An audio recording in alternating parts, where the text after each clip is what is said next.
राशि अनुसार जानतु सुना अलंकार पिंधिबे कि नाही, जानतु केउमानंकु सुना पिंधिबा मना। ज्योतिष शास्त्र अनुसार आमे केउ धातु धारण करिबा बा केउ धातु धारण न करिबा कथा कह जायछि।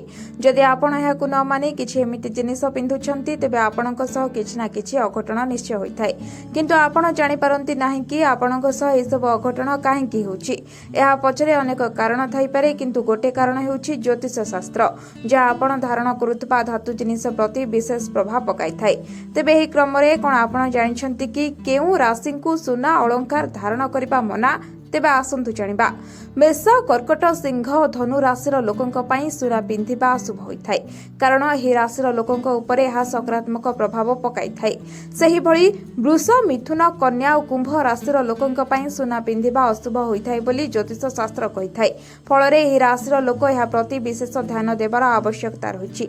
तुला और मकर राशिर लोक माने सुना कम पिंधिबा आवश्यक। अन्य राशि अपेक्षा एमानक उपरे सेते नकारात्मक प्रभाव परिलक्षित होई नथाय सत, मात्र सकारात्मकता मध्य सेते नथाय। एहा बाद वृष और मीन राशिर लोके सुना पिंधिले तांको पई केबे कोनोसी असुविधा होई नथाय।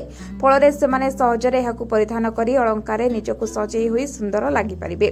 सूचना अनुसार सुना पिंधुतबा लोके मांस खाइबा अनुचित। एहा द्वारा जीवन रे अनेक समस्या होइथाय। एहाकु नै पवित्रता पालन करिबा जरूरी। सुना, लुहा बा नकली आभूषण केबे एका सांगरे पिंधिबा अनुचित। एहा द्वारा बृहस्पतिंकर कोनोसी शुभ प्रभाव पड़े नाही।